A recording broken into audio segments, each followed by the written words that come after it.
소록도 가는 길 11회. 삼복더위가 모두 물러간 8월의 중순이다. 이제 순영은 많이 좋아진 모습을 보인다.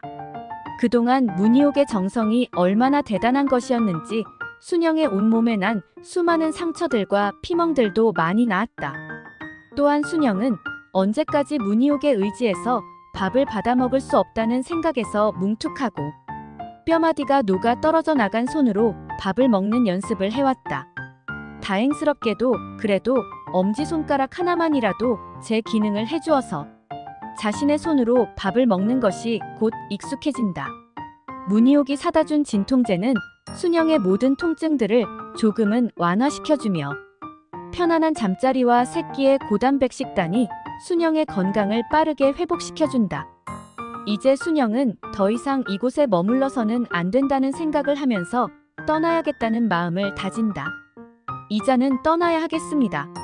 순영아, 너무 그리 급하게 서두를 길도 아니다.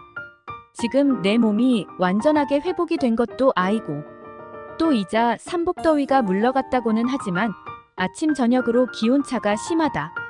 그 몸으로 지금 출발을 하면 자칫하면 추위 때문에 더 심한 고생을 할 끼다. 그런다 해도 언제까지 신세를 지고 있을 수는 없습니다. 내도 네 맘을 안다. 나도 네 병을 고칠 수 있다면 니를 보내고 잡은 생각이 없다. 허나 이 상태로 니를 보낼 수는 없는 일이다. 이 산골은 가을이라는 거의 없다. 한 여름이 지나고 남은 바로 겨울이라 캐도 맞는 말이다. 네가 그 먼 곳을 걸어가는 것이 하루 이틀이 걸리는 거리도 아이고 얼마나 걸릴지 알 수 없는 길이다. 행여 산속에서 추워서 얼어 죽을 수도 있다. 그러니 급하게 맴을 먹지 말고 겨울을 지나고 나서 봄이 되면 그때는 내사 니를 잡지 않겠다. 그리 오랜 시간을 어찌 신세를 지겠습니까? 가다가 죽는다 해도 가야 하는 길임은 가야 합니다. 순영아, 니 살고 잡지? 니 죽을라 카는 거의 아니제. 아무리 체력이 강한 남정네라 해도 걸어서 그 먼 곳을 지금 떠난다. 카는 거는 이미 죽음을 생각하지 않고서는 안 되는 일이다. 이자 겨우 몸을 추스른 어린 것이 지금 떠나서는 안 되는 일이다. 문희옥은 완강하게 순영이를 떠나보내지 않으려 하고 있었다. 소록도에 도착도 하기 전에 산속에서 그대로 얼어 죽을 것이라는 걸 너무나 잘 알고 있는 문희옥으로서는 순영을 보낼 수가 없는 일이다. 순영아, 니 내를 믿고 있나? 야, 그라몬 내가 하자는 대로 하는 기다. 내 이대로 니를 보낸다 카몬 하루라도 맴 편히 잠을 잘 수가 없다. 이자 곧 추위가 닥쳐온다. 산골이라서 그 어느 곳보다 더 빨리 찾아오는 추위를 네 그 몸을 해가지고 견디어낼 수 있을 것 같나? 여그는 아무도 찾아오는 사람도 없고 누가 귀찮게 하는 사람도 없다. 그러니 네가 맨 편안히 겨울을 보내고 날이 풀리는 따스한 봄에는 네가 이곳에 있을라 해도 내가 보낸다. 내 말이 무슨 말인지 알겠지? 야, 아짐에 참말로 고맙습니다. 이 은혜를 어찌 갚아야 하겠습니까? 그런 말을 하지 말거라. 은혜랄 것도 없고 신세랄 것은 더욱 없느니라. nen 그저 네가 더 건강을 추스른 다음에 무사하게 소록도까지 가는 것을 바라고 네 병을 고쳐서 남들처럼 보란듯이 살아가기를 바라고 있는 거이다. 순영은 문희옥의 무릎에 엎드려 흐느낀다. 참으로 집을 나온 이후 처음으로 받아보는 사랑이다. 사람의 정과 진심으로 자신을 사랑해주는 문희옥의 그 사랑에 순영은 한없는 고마움과 감사함을 느끼면서 흐느끼고 있다. 오야, 네 맴을 내가 와 모르겠나? 어린 네 맴이 얼마나 허전하고 슬프겠노. 그러나 순영아, 니를 사랑하고 있는 가족들과 니를 알고 있는 많은 사람들이 언제고 니가 다시 돌아올 날을 기다리고 있다는 것을 잊지 말아야 할 거이다. 야, 아지매여, 잊지 않을랍니다. 죽어서도 아지매의 이 은혜는 잊지 않을랍니다. 순영은 문희옥의 말을 따르기로 마음을 굳히면서 하루하루 마음 편안한 생활을 해 나간다. 문희옥이 다려주는 약을 먹고 온 몸에 약을 바르면서 좋은 음식을 먹고 편안하게 보내는 순영은 하루가 다르게 몸의 건강을 회복하고 있었다.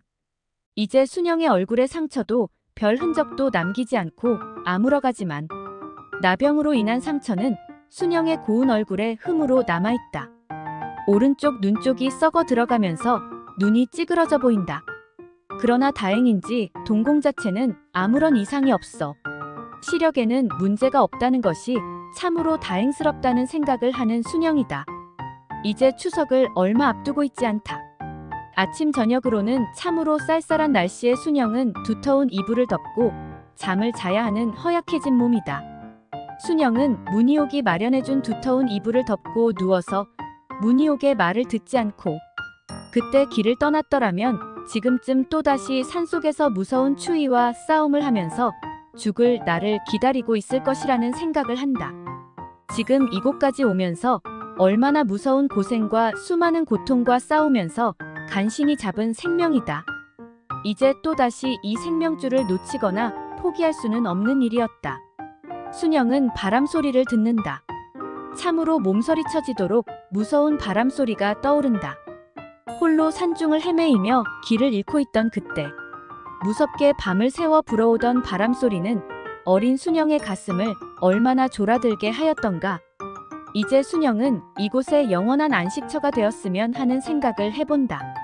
참으로 따뜻하고 포근한 보금자리와 자신을 친딸처럼 보살펴주시는 아주머니의 자상하고 넓은 마음씨가 순영의 마음을 편안하게 해주면서 이곳에서의 영원한 삶이 되었으면 하는 꿈을 꾸어본다. 문희옥은 추석을 지내러 잠시 거창 집으로 가서 3일을 머물고 온다. 돌아가지 못하게 잡는 아들과 며느리의 손길을 뿌리치고 차례를 지낸 음식을 싸들고 다시 자신의 집으로 돌아가는 문희옥의 마음은 순영이 마치 자신의 딸처럼 생각이 된다. 죽었던 경애가 다시 살아 돌아온 것만 같은 마음이다. 그렇게 두 사람은 잠시도 떨어지면 살아가지 못한다는 듯 늘 함께 생활을 하며 집에서 나가지도 않고 지낸다. 순영이 그렇게 문희옥의 보호를 받으며 지내고 있을 때 이 여인은 추석의 뒷일과 산더미처럼 밀려있는 가을 추수로 정신없이 바쁜 나날을 보낸다. 동욱은 학교를 가는 날보다는 집안일로 인해 일에 매달리는 날이 더 많을 정도로 일손이 부족한 나날을 보내고 있다. 동욱은 추석 전부터 어머니의 얼굴이 또다시 우울해지고 근심이 잔뜩 어린 모습을 본다. 그러나 한가하게 어머니의 그런 모습을 아는 척을 할 시간도 없다. 이젠 더욱 더 사람의 일손을 구하기가 쉽지 않다. 집안의 일손이라고는 오직 자신뿐임을 잘 알고 있는 동욱은 불평할 것도 그런 생각을 할 틈도 없다. 논농사를 거의 100마직이나 하는 동욱의 집이다. 또한 밭농사 역시 만만치 않다. 그 모든 것들을 관리하고 일을 해야 하는 동욱으로서는 학교는 이제 뒷전으로 밀려나 있는 것은 어쩌면 당연한 일일지도 모른다. 겨울만 지나고 나면 고등학교 3학년으로 올라가는 동욱이지만 이미 대학교 진학을 포기한 동욱으로서는 공부하겠다는 마음과 그런 시간을 가질 수가 없는 현실이다. 아버지가 돌아가시고 나서 큰 슬픔에 잠겨 있기보다는 일 속에서 모든 것들을 잊을 수 있고 일을 하면서 별 생각 없이 지낼 수 있다.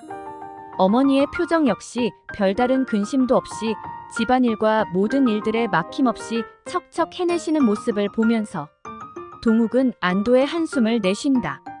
그러나 추석이 다가오면서부터 다시 어머니의 슬픔은 얼굴 가득 드리워진다. 어머니의 가슴에 다시 살아나고 있는 순영이의 모습에 어머니는 또다시 깊은 슬픔과 심한 가슴앓이를 해야만 하는 것이다. 어머니는 순영이 그렇게 떠나고 난 이후 하루도 거르지 않고 새벽이면 정한수를 떠놓고 천지신명께 빌고 또 빈다. 순영이의 무사함을 빌고 순영이의 병을 낫게 해달라고 빌고 또 빌다. 동욱은 바쁜 가을 추수를 대충 마무리하고 난 어느 날 저녁에 진성형의 방문을 받는다. 형이 언제 내려오셨소? 이제는 졸업반이니 학교보다는 취직시험을 보느라 바쁜 날을 보내고 지금 결과를 기다리고 있으면서 잠시 시간을 내서 들렸다. 형은 참으로 좋겠소. 서울에서 대학을 다니고 하고 싶은 일들을 하면서 살아가고 있는 형의 모습이 참으로 부럽소. 동욱아, 내를 잠시만 보자. 진성은 동욱을 밖으로 불러낸다. 무신할 말이라도 있소? 이제 추수는 거의 다 마무리 지었지? 야, 그라몬 내랑 시간을 내서 어디를 좀 다녀오지 않을라나? 어디를 다녀올 기라요? 니도 순영이의 안부가 궁금하지 않나? 실은 이번에 내가 친구한테 사정을 얘기해서 자동차를 빌려가지고 안 왔나? 우리 그 차로 소록도를 가보지 않을래? 소록도? 참말로 소록도를 갈 수 있습니까? 동욱은 귀가 번쩍 뜨인다. 그래. 버스를 타고 가는 기보다는 자동차로 가면서 자세히 살펴보기도 하고 순영이가 행여 아직도 걸어가고 있는 거위 아닌가 살펴보기도 하면서 그렇게 소록도까지 댕겨오자. 참말로 그리해도 됩니까? 그렇게 될 수만 있다 하면 내리라도 당장 댕겨옵시더. 느그 어매한테 무어라 말하고 순영이를 찾아본다 하지 뭐라 하겠습니까? 동욱은 당연한 일이 아니냐는 듯 말을 한다. 그러다 만일 순영이가 입소를 하지 않았다 하면 그때는 웃자고 그때 가서 다시 생각할랍니다. 안 그래도 시방 울 엄에 다시 병이 도져서 참말로 안타깝고 마음이 아픕니다. 그래, 네 말대로 그것이야. 그때 다시 생각해보자. 아무리 길을 잘못 들었다 해도 지금쯤은 충분히 입소를 하고도 남을 세월인데 죽지 않고 잘 갔으면 분명히 입소를 했을 거이다. 진성은 순영이가 벌써 도착해서 입소를 했을 것으로 믿고 있다. 아무리 나이 어린 계집아이의 걸음이라 하더라도 벌써 세월이 얼마던가. 아주 길을 잘못 들었거나 산중에서 죽지 않았다면 도착하고도 남을 세월이 아닌가 하는 생각을 한다.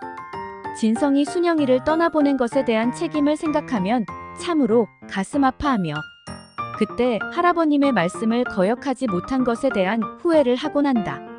마침 친구 녀석이 한 달을 기한으로 하고 여행을 떠난다는 말을 듣고 친구가 타고 다니는 자가용을 빌린다.